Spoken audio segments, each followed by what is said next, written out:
Hello and welcome to the Scooter Pod. I'm your host, Bobby Howard. With me today, we got Ty, we got Jameson.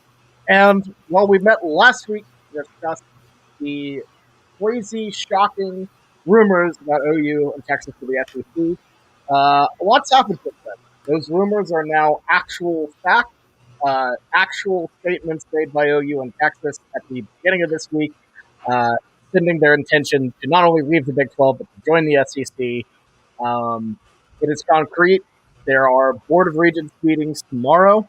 The SEC has a meeting tomorrow as well. And by the time this podcast is up, you know, there's a chance you might have listened to this already and OU's formally accepted. We'll talk about what that means. We'll talk about what's happened so far since.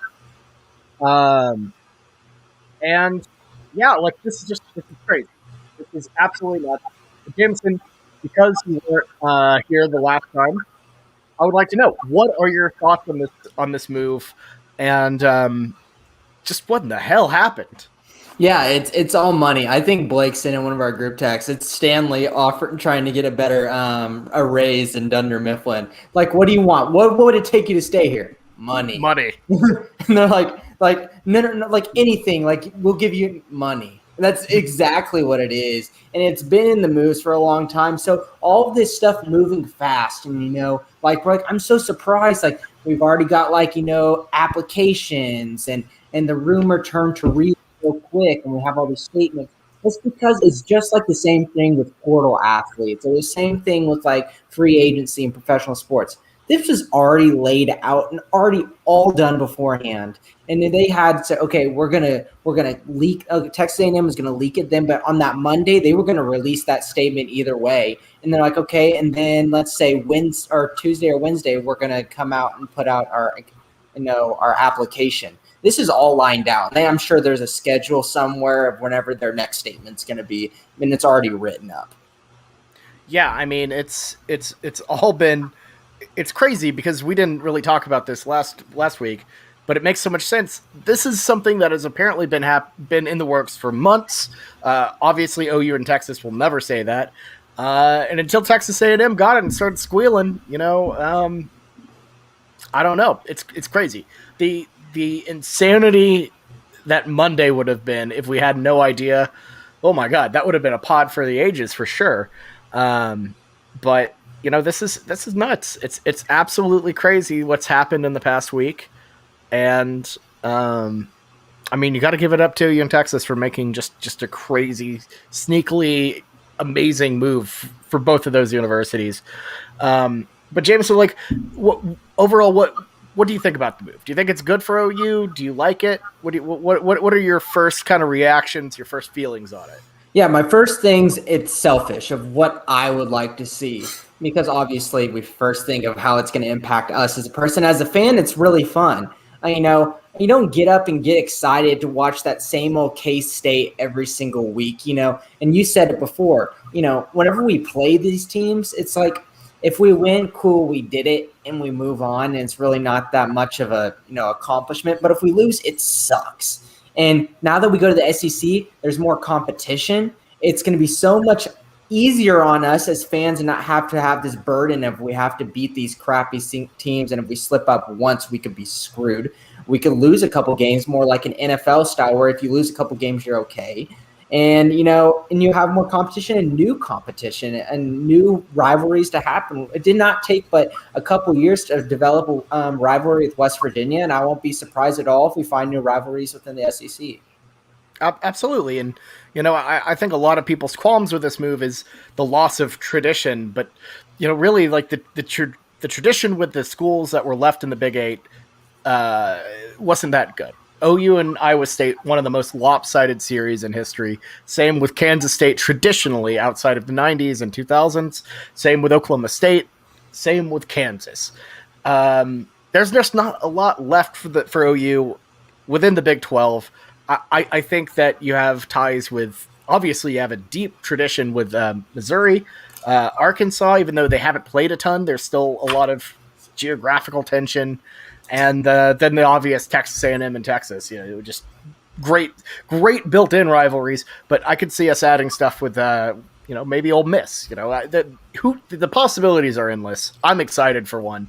And Ty, last time we spoke, we were kind of shell shocked. I know you were a little shell shocked. Everyone was just out of it. It was nuts. But this news, much like a pot of gumbo, has had some time to simmer.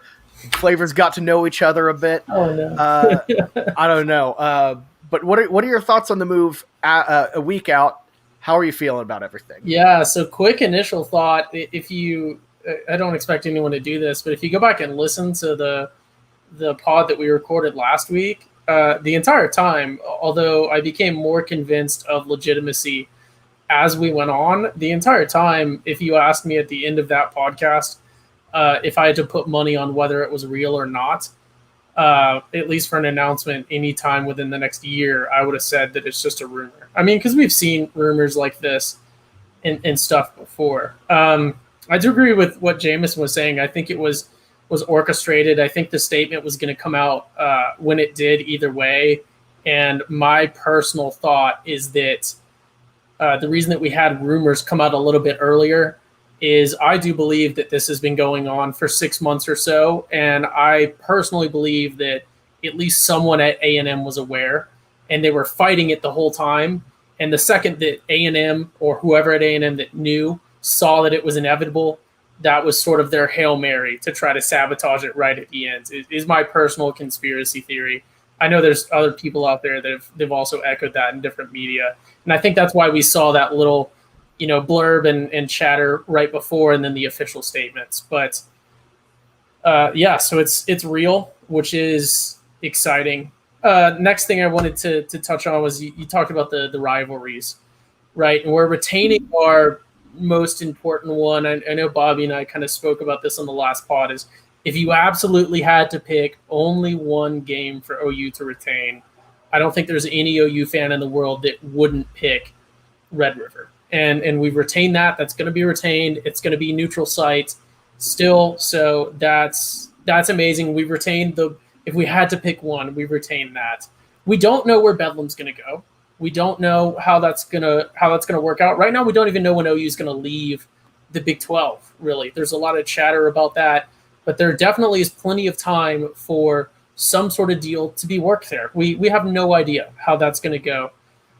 But I think the realistic assumption is that we won't be playing them again.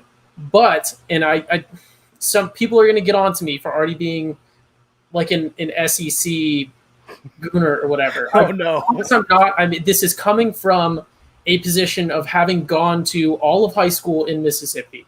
I've been to Ole Miss games. I've been to Ole Miss games against tons of people. I've been to Mississippi State games against tons of people at home in Starkville and in Oxford. They care about football even when those teams are absolutely garbage. They care about football. They care about the sport of football. They care about the sport of college football. And the atmosphere from the fans and the atmosphere from the players is like it's its own thing. That you see it at some other schools. It's not exclusive to the SEC. You see it at other schools that have diehard fans too. But everyone that OU would be playing, maybe with the exception of Missouri, you're going to see people that really, really care about football. Even A&M, we're going to be playing A&M every year as well. That was, you could kind of say it's a rivalry. I know that we're possibly losing Bedlam. That was a big sort of rivalry for OU in a sense, but I can't say that OU fans and OU players really care that much about Bedlam every year. And I'm not trying to dog on OSU here, but it's the biggest game in the world every year for OSU. And for OU, we've already played our biggest rivalry. And by the time we're playing OSU, even when OSU is really good, OU has its eyes set on the conference championship or the postseason. OSU is a speed bump for us. Whereas, and again, I'm not trying to dog on OSU. That's just the only way, really. We got to be honest here. And I think that we're going to retain that level of play and that level of passion from a fan base going into Oxford, going into Stark Vegas, especially going into Death Valley. OU got absolutely embarrassed last time we played LSU, and we played them mostly in national championship games or playoff games before this. That is right there a plug and play rivalry, especially if you're on that sort of idea that maybe Bama and Auburn would be going to the East. That is a boom, plug and play, hotly contested rivalry right there. That's could be really interesting. So I spoke for a long time. I'll let you guys take it, but that's my thoughts. I promise I'm not a SEC gooner. It's just I've experienced these games firsthand, and I know what it's going to be like. It's okay, Ty. We get it. It definitely just means more. Oh God. I'm kidding, but for real, it actually does sound like a welcome change of pace. I feel like the schedule's gotten a bit stale. It's hard to get up for some of these games, like we mentioned, but I gotta say, I for one am thrilled. Can't wait. But like you mentioned earlier, it's gonna be a pretty long path to get there. Now, if you look at OU's statements and Texas's statement, they've been working in conjunction this entire time. Everything they've said has been 2025, but let's be honest, that's lawyer talk. OU and Texas are going to try to get out of this as soon as they can, potentially 2022, probably more likely 2023. Already the Big 12 is kicking and screaming legally just right before this pod started recording. The Big 12 and Bob Bowlesby, the commissioner of the Big 12, released a cease and desist against ESPN because they believe that ESPN is tampering with schools and trying to get them to split off and join the American or it's a total mess. Bowlesby absolutely out here just bodying OU and Texas, trying his best, just out here throwing insults. What some of the I don't know, just hottest I've ever seen an actual commissioner in a while. He's just furious. You know what the sad thing is if and I don't want to be that guy, but it has to be said. If the Big 12 brought that level of energy into their contract meetings with TV deals and with everything else a couple years ago, we might not be in this situation. It's kind of, you can't blame OU and Texas. I know that we tried to leave, but we ended up staying, and there was definitely a chance for this not to go the way that it did. Because it's ultimately a money thing, right? Like college football is a business. I mean, for years, David Boren tried to get more teams added. OU made a legitimate effort, tried to get partnerships, and the conference, for the most part, turned it down because you know what? At that time, 10 teams sharing all of the pie together, you're gonna get more of that money. They sacrificed long-term stability for short-term payment, and here we are. It's time to pay the piper. It's hard to feel bad for him, but it's also like I kind of feel bad for him. I feel really bad for let's say like an Iowa State, these people who really care about their teams even when they're bad. Texas Tech throwing batteries at American teams or Pac-12 teams. This is going to be nearly as fun. Actually, no, Pac-12 teams, that'll be fun. Having Stanford come to town, Stanford, Texas Tech is something I desperately need to see. But I do feel bad for these teams a little bit, but it's I'm ready for the Big 12 to dissolve. Jameson, your thoughts on this whole? Bobby just straight up said it. I mean, I agree with him, but let me just say this: I don't know if this was covered in the past. I missed it amongst all of our messages. I've been really busy lately, but this whole time y'all were talking, I was in the process of trying to solidify the username on Twitter at SEC Gooner. And unfortunately, it's already taken, and it was made this month. It was made this month. So who is it? Who here made? I promise it's not me. I'm known for I think there's one person. I think there's only one person who claims that I'm not a Gooner, and I'm not talking about the SEC. But all of a sudden, this month, SEC Gooner is gone. The listeners don't know. Jameson has a lot of reason to be wary of me and my long con games. This is not one of them, I promise. But if you ever have a chance, ask Jameson about when he tried to be an eBay seller. SEC Gooner does not appear on does not appear to exist. So Oh, it did. I Oh. just made a whole account saying I couldn't, and I found SEC. Maybe it was made. Okay, this is gonna make me sound more suspicious, but maybe it was made and then deactivated. Gotcha. That would keep it locked up, but not viewable. Ooh, that's sketchy.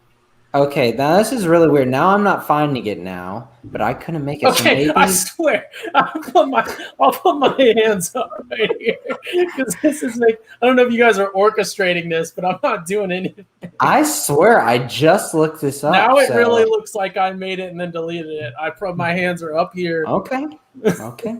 All right. Well, SEC Gooner username should be available now, hopefully. If anyone is looking for it, I might go do that after the episode. But yeah, I agree. Let's hop on this. Like Big 12, should they dissolve or should they stay together? For the active Big 12 schools, they should stay together and try everything they can because there's so much uncertainty. But if you're a gambler and say your team West Virginia should be gone. They should go to the ACC. They don't have to worry. They shouldn't try to keep the Big 12 together because they have a very easy end to other conferences. Well solidified football and basketball, and they can plug and play really easy there. But Oklahoma State, obviously, as we've seen, TCU, Baylor are going to be hooting and hollering for them to stay together because it's just too much of a gamble. Because if Oklahoma State went to the Pac-12, I think that could be a great thing for their future moving forward. As we've seen from recent Pac-12, the league is open when it comes down to winning a championship, where the Big 12 has not been open. It has been a very difficult road. But the Pac-12, there's been teams that, like Utah, have had very, very good chances to win. And weak Oregon and a weak USC recently, if they can get in there, I would be happy if I was an OSU fan to go start new in the Pac-12. Yeah, I mean, Oklahoma State with the, maybe not last year, but the year before with Chuba and Tylan Wallace and that, that's a team that could have made a run at a Pac-12, which has been, like you said, weak. I really think OSU is a hard sell for the Pac-12 for me because they're not academically there. They're not that impressive budget-wise, and they're not in Texas. If the Pac-12 wants to take two teams, I could see that, but I really think football – I think the three – this is going to sound crazy, but I think the three – well, I'll do four. The four safest teams in the Big 12 are Iowa State because they're close by. They already have an in-state big conference, and they're a decent team. And then Kansas, saved only by basketball. And then I think TCU and Baylor are the last two that are really set because they're in Texas. They're an in for a conference to get into the Texas market. They're both academically there, which does matter to some athletic conferences for some reason. I know that there's some religious issues and they're a smaller market-wise, but I think Texas Tech and Oklahoma State are might get left out in the cold potentially here just because they're not academically anything crazy, and football-wise, they're not really anything crazy either. Good news is Oklahoma State might actually win a Big 12 championship eventually. If you want a spicy take here, I would say that Houston has a better chance of getting into the Pac-12 than Baylor.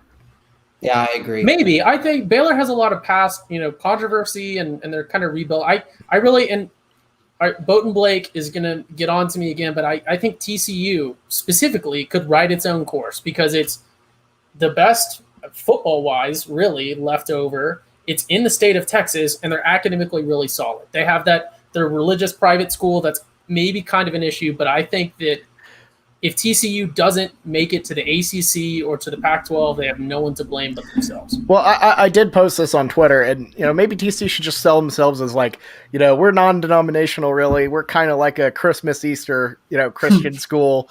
Well, so the ACC is already actively trying to go after Notre Dame, so it's not an issue. They already have Boston College too, and they want someone in Texas. The ACC came out when this Big 12 thing came up and said, "Hey, if this SEC deal falls through, come on over to us." So but when I brought up the point of how religious TCU is, just how religious is TCU to Blake, he said, "Yeah, you had to take a religious class, and I took reggae and Rastafarianism or something." And there you go. That's the thing about TCU. It's not exactly like the most It's not religious BYU. schools. It's not BYU. It's not even Baylor for that matter. I think they really could be fine if you really look at them from the Pac-12. Have a lot of California people actually come to TCU. So they have a connection out there. There's a West Coast connection in a way, but I feel like from the common people, like looking at it from like not a business aspect, TCU makes sense because they've been competitive in football. And like you said, a lot of people from California are going in there and they're well known. The problem is money. And I'm going to go back to it again. What is TCU going to bring money wise to the table? Because their following, I'm sorry, but is not that big. Baylor, absolute cold tape from Ty. They are not solid and they should be shaking in their boots. History of just horrible history. And then plus the religion thing. And then plus it being it's not that big of a TV market. That's tough. I think West Virginia that should be in your list. I don't know if you're aware of this, but I'm not trying to debate this, but West Virginia is one of the smallest markets in all of major college football. West Virginia is a smaller market than Baylor. They do have Pittsburgh. Geographic. Mm-hmm. I'm sorry. They have a strong Pittsburgh market. They have a lot of alumni in New York, but yeah, like they don't bring in even in the most recent. I'm looking at 2019 numbers. They're not really bringing anything in substantial. I'm kind of surprised they were looking at the money. I'm surprised they were added to the Big 12 because there's other schools that made more sense. I know they were a lot better at football when they were added, but yeah, it's going to be interesting to see where the 8 go, but. I think it's probably going to be dissolution over, and everyone finding a new home. I feel like the really, really screwed one is Kansas State of everyone. Yeah. K-State, I don't really know where they go. Academically, they're not AAU, so they can't really get into the Big Ten, whereas Kansas and Iowa State both are that, which is a big thing for them for some reason. I don't know. I think K-State is really not looking great. And the thing is, all of these schools at the end of the day aren't great. And we've seen Iowa State's own athletic director back in 2016 literally referred to the Big 12 without OU and Texas as the Mountain West. That is so damning in retrospect. And I'm just saying, it's still true. It's still true. That aged, yeah. Well, and that's really I'm just going to take that. I'm going to be the bad guy this whole podcast, I guess. But ultimately, it's how it is. And I said this in our group text and our arguments, but if if the only thing keeping your team relevant is that it's losing to relevant teams every year, and then those relevant teams are going to stop playing you and you're mad about that, what does that say about your team? Because at the end of the day, that's what it is. And it's painful to say because, you want to be a fan of college football. That's the thing that puts college football as it's different than the NFL, different than, European soccer where you have relegation. We've essentially created a system of relegation by capitalism here with college football. We could be at the precipice of some really significant changes, which is a whole nother conversation. But at the end of the day, it's these fans get upset that their team is not going to be nationally relevant anymore. But you could go to a conference that's maybe not a Power 5, which I would argue at this point we have Power 3 conferences, and you could do great, which would be great from a fan standpoint. If you could go to a group of whatever conference and play in Florida and get to go all sorts of neat places and have a winning record. At that point, you're just upset that your team is now making less money. So there's a lot more to unpack, and I know I would be super passionate as a fan of someone else, but this is an OU podcast, and honestly, it just means more. Well, here's my thing about it's not OU's job to keep all these schools up, likewise with Texas. And at the end of the day, would you rather leave now and be the asshole, or try to keep these teams together, and then you have Clemson and this Super League somehow built, or Clemson and Florida State, then they take your spot. No spots for OU and Texas. It like Bob Stoops said in his Oklahoman editorial yesterday, it's kind of a race for those spots. And we're about to see this thing escalate. I feel like I don't know if OU and Texas were OU and Texas were not the thing that pushed it over. Yeah, they were, but someone else was going to come along. Someone was going to do it. It was going to be somebody else. So rather than being stuck in a lame duck conference where you're holding everything up by yourself, be proactive and make the move. That is what leaders do. That is what hard decision makers do. And, I commend Joe Castiglione and I commend OU and Texas for making the tough call here. Because it's not easy. It's hard to feel bad. I feel bad for all the friends I've made on my trips and everything. But let's be honest. I would feel way worse if OU was at a second tier, third tier conference. Well, yeah. Here's the thing. As OU, I kind of want to hear from Jameson here. What's up? Yeah, here's my thing and how I view all of this. People being upset at OU and Texas, saying like, this is their fault and they screwed us and all this. No, that is complete defense mechanism. We, like you said, we do not have a contract to them. It is just they are mad right now because they know they're weak and now they're extremely weak and vulnerable and they're trying to find a scapegoat. Every single time people are in panic, they always find what is a reason that is not me that is the problem. And like, oh, they're leaving, they're the ones screwing us. In actuality, the way that you've presented yourself and how much money you make, your fan base, even though Baylor just won a championship, obviously there's a lot going on there. You haven't set yourself up for success and you aren't deserved anything. You don't deserve any of this.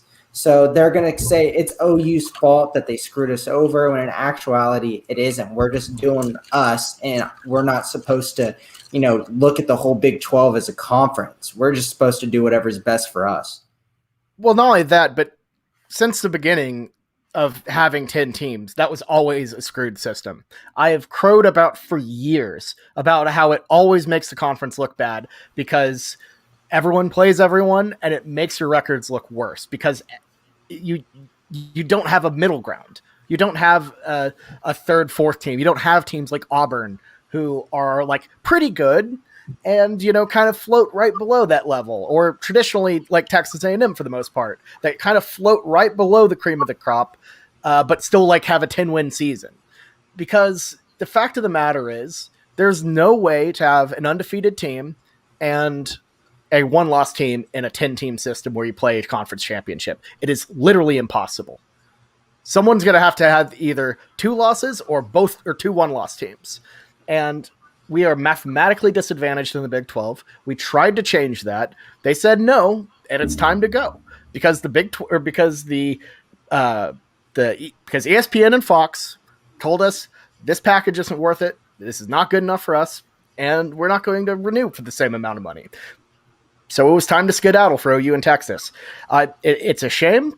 It sucks for folks in Manhattan, Kansas, and Stillwater, Oklahoma, and it sucks, but I'm sorry. This is the best decision for OU and the best decision for Texas possible for sure. But yeah, that's all I got to say on the matter. Ty, any final thoughts before we move on to like some Cruton Corner stuff? Yeah, it's OU's only responsibility is to act in the best interest of OU, and that's as plain as it goes. And you can say whatever you want about college football. I understand it at this point. It's not an amateur sport. They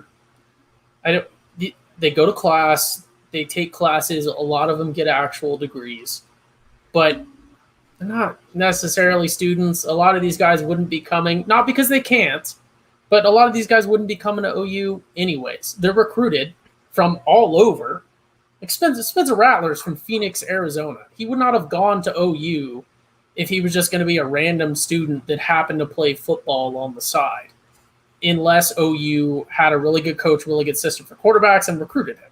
That's why he comes here. These guys they're coming to OU for football. So you can say what you want about the sport, but some of that money still does trickle over into the actual educational institution. that you could also argue is probably at this point a glorified hedge fund, but it's still gonna help. It's gonna help OU. It's gonna help the state of Oklahoma, and you got to make these hard decisions. That's what leadership is about. I don't want to make this sound like Constiglione and Joe Haraz did just the most amazing, masterful move ever, and then their counterparts at Texas did the same. But you're put in a leadership position not to make the easy decisions, because anyone can make the easy decisions. Those are obvious. You don't really need a leader to do that. You got people in leadership positions to make the hard decisions that need to be made for the betterment of the people that you're responsible for. And at the end of the day, Joe Haraz is responsible for OU, and Constiglione is responsible for OU. They're not the president. They're not the AD of OSU or TCU or of the Big 12.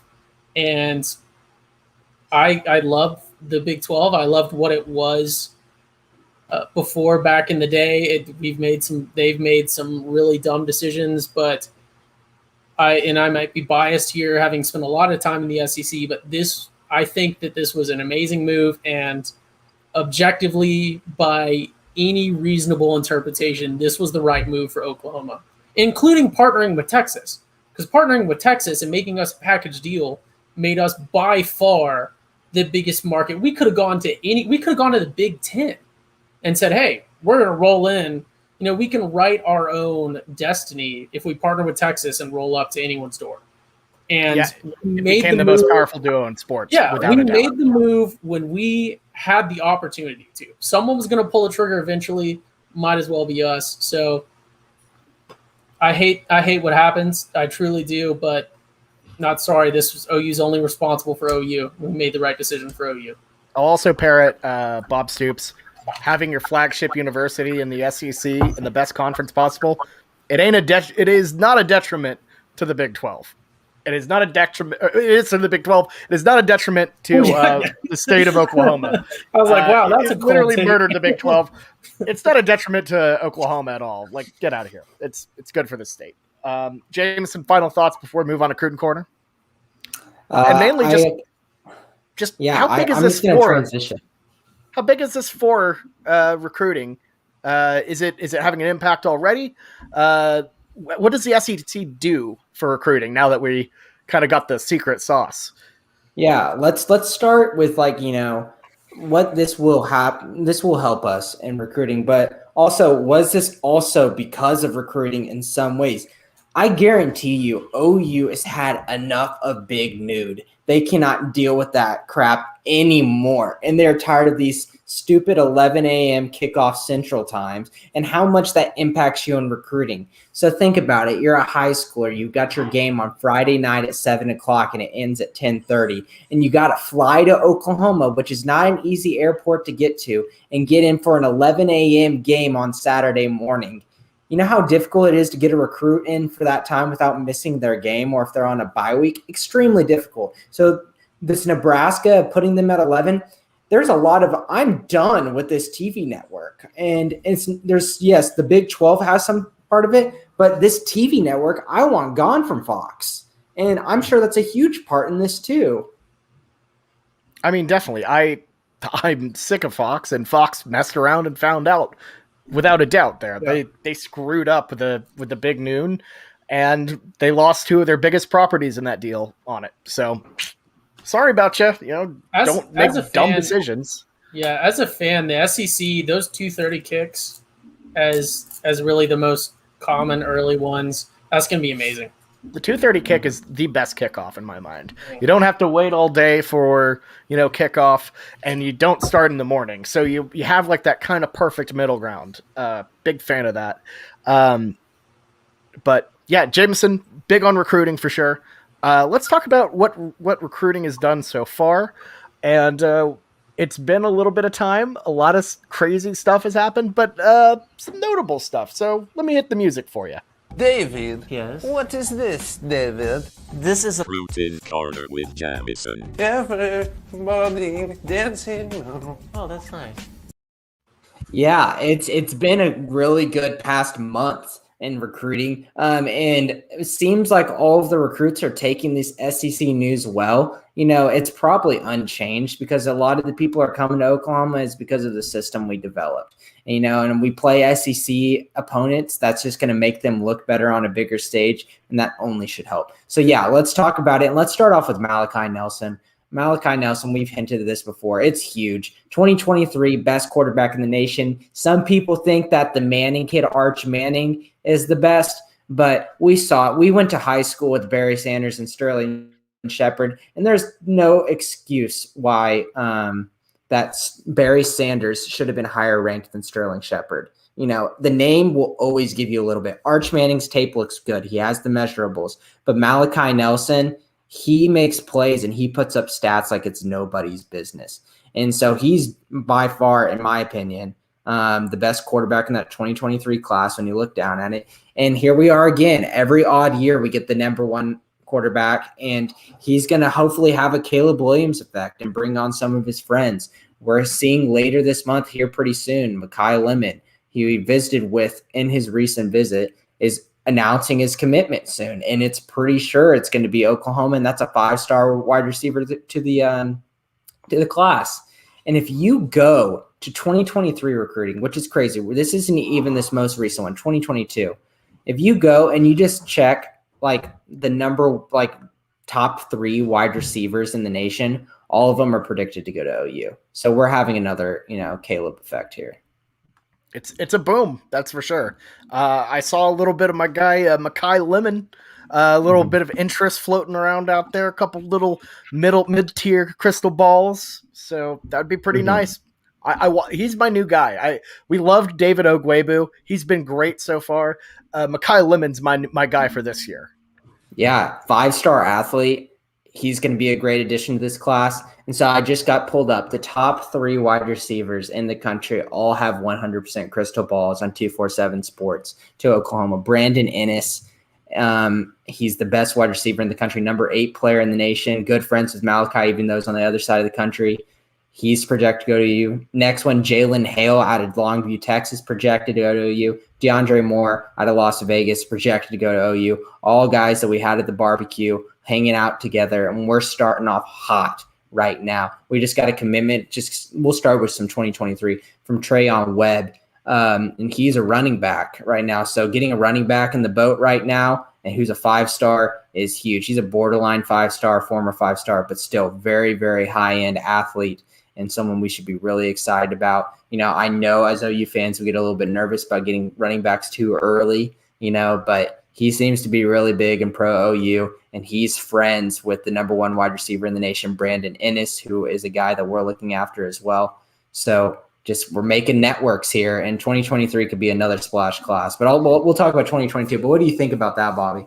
I love it, and the first thing that comes to mind is the DeMarco Murray effect. He's finally starting to get a little bit of, traction going and, really getting out there on the trail. And, I wonder how much of that is like DeMarco Murray, really getting to work here. Yeah, it could be a little bit. I know that, especially the people that go to Bishop Gorman, they're going to look up to him and, because that's the guy that you've seen all throughout your education. And then you saw him go to the NFL and do as well as he did. Obviously you're going to have a foot in the door there. But DeMarco Murray he's got to still show up because he hasn't landed like a great running back class. And that's where 2022 comes in. And we've just got to hope that he hangs on to what he has. He just got Gavin Sawchuk in the past couple months, one of the best wide receivers in the nation out of Colorado. And he's got to hold on to Raleek Brown, the kind of dual slot wide receiver running back combo, 5'8" speedster out of California. He's going to be tough to hold on from USC, especially since he has a kid now, and it might be tough to go to Oklahoma when you have a kid back in California. That's all things that are tough. But with the running back room in 2022, we want to take another traditional running back along with those 2 guys. And we're talking from Las Vegas and Bishop Gorman, Javante Barnes. It's huge, and he's a favorite to go to OU. But it's going to be really tough. He's not actually from Bishop Gorman, but he's from Las Vegas. And it's going to be tough to hold him off from other schools, especially when we already have 2 wide running backs in the class. But we have a wide open running back room that they can come in and produce early. Absolutely. Are you seeing anything that any deficiencies in recruiting that kind of need to get filled? What does OU start to need to work on, and are there any prospects to really kind of build this 22 class out? Like what are the problem areas you would circle? It's interior D-line in this 2022 class. Our number one targets for who are going there, the number one guy that we should be going for is Chris McClellan out of Owasso. And it seems he started off really not too highly rated, and we didn't get in on him early enough. And then other teams started to sniff on him. Now he's just rocketed up in the rankings. He's the kind of guy that you could probably see go to Ohio State and not even blink an eye. He's just that well developed. So that's a guy that we'll probably miss out on again. And it's honestly that Tulsa area is scary as well. I know this isn't an interior DL, but I have to mention, if we're talking recruiting, Gentry Williams. He's been a long time favorite of OU, a defensive back out of Booker T. Washington and Tulsa. We thought the guy was going to be the face of this class, but now it seems he's leaning more towards USC. But luckily he hasn't committed to USC yet, and we're still in it. And hopefully this year we can show with one of the most talented rosters in college football, show him that you stay close to home and you can come make a name for yourself here. He's really, he's prideful of the state of Oklahoma and making a name of himself, but he still isn't sure if his brand would be better in Los Angeles than it is in his home state. I got to say, OU and Tulsa recruits, a tale as old as time, always a mess, but what are you gonna do? What can you do about it? So, yeah, and then a couple other things. By the way, yeah, he was trying to say something. I think. I was going to say that could be something the SEC solves. Yeah, I think it could. I think it could because I think it adds a little bit of flash. You're not playing the same schools you're playing in 7-on-7 tournaments. Every year. I think recruits want to go out and see something special at times, but and maybe even though you're living in Norman, going out to these SEC schools, a little bit of flash, a little bit of something different, feels big time.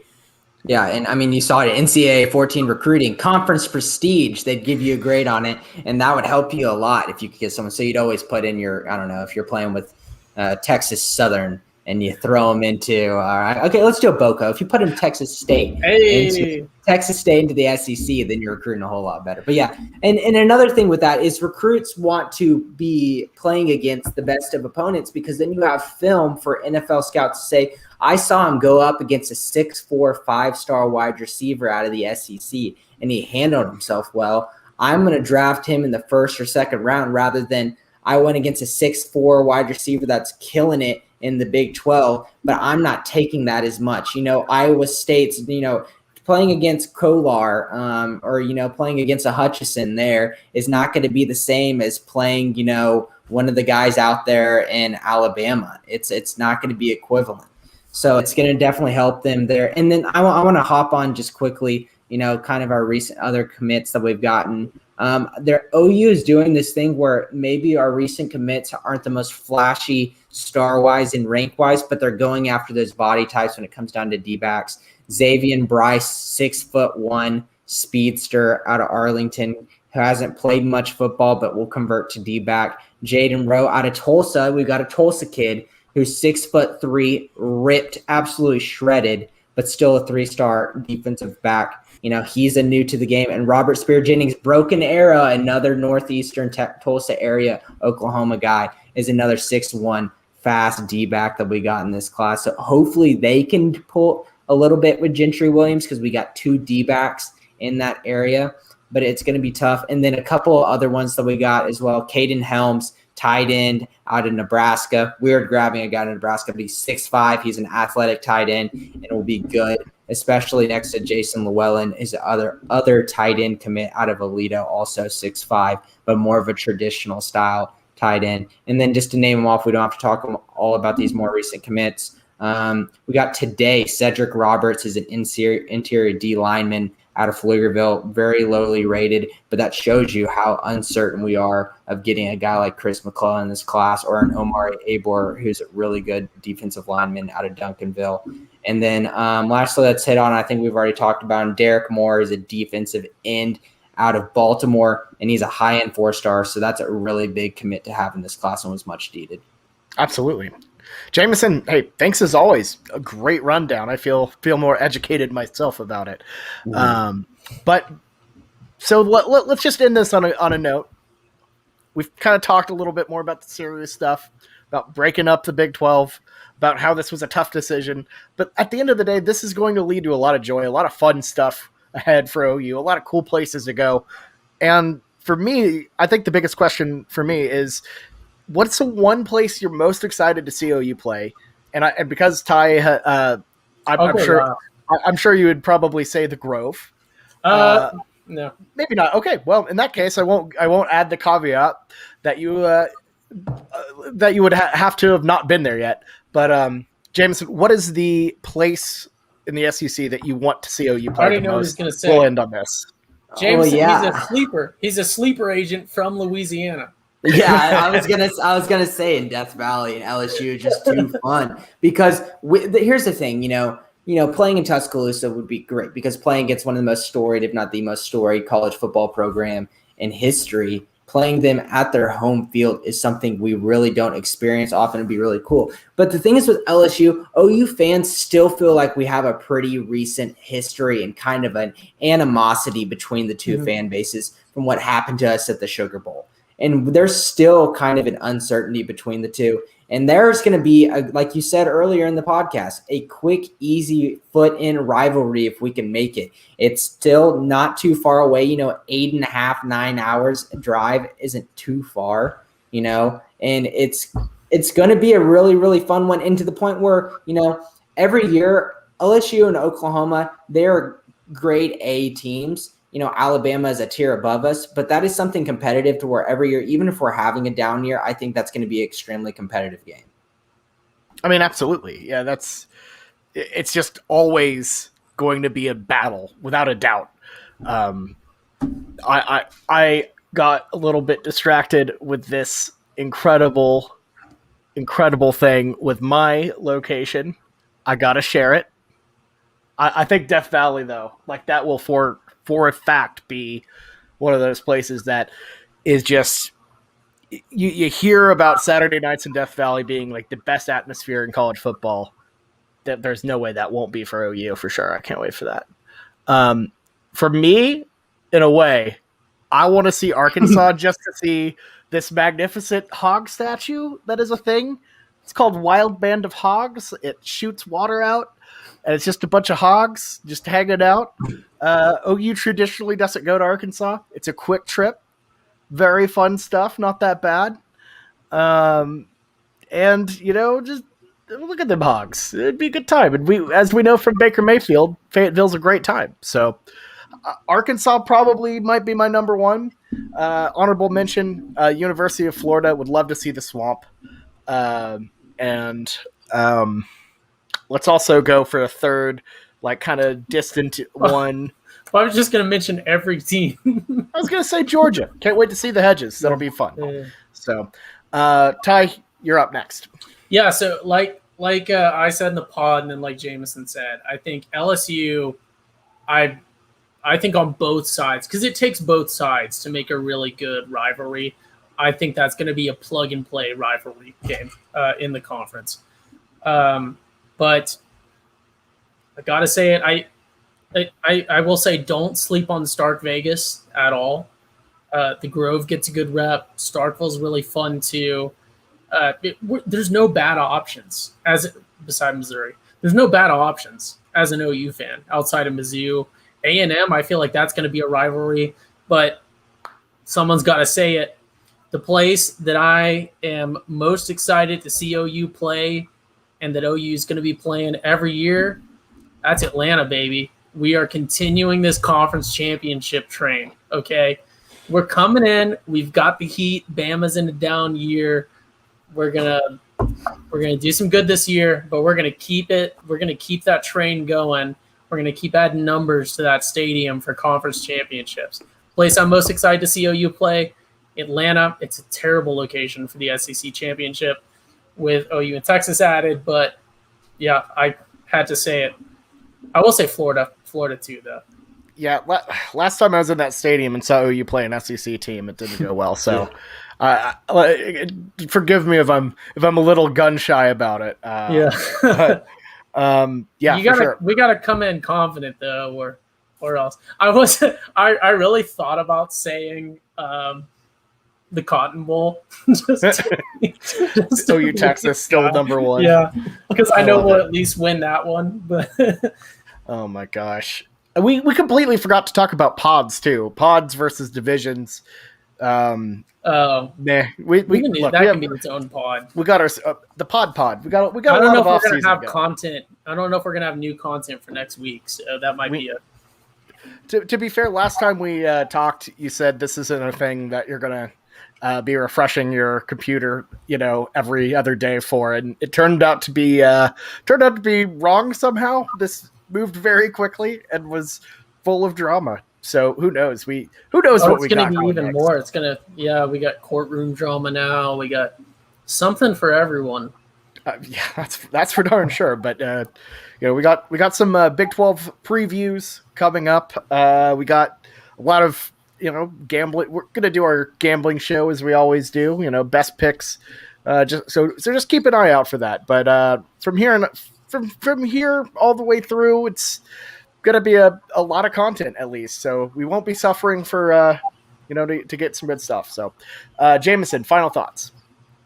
Really nothing. Yeah, we got a lot to talk about, and this gave us plenty of off-season stuff. So check us out. We'll probably be posting stuff every week. Absolutely. Ty? No matter what conference we're in, the Horns stay down. All right. And my final thought, Jameson, you missed last week, but I still can't wait for Texas State Baylor. That's going to be a great game. Oh, man. My goodness. I almost forgot about that. We are looking forward to it. It's Baylor at Texas State, too, which might actually be a conference route game in a couple years. So you never know. God. No, I hope not. Hopefully not. Well, thank you all so much for listening. We'll catch you soon, and Boomer Sooner.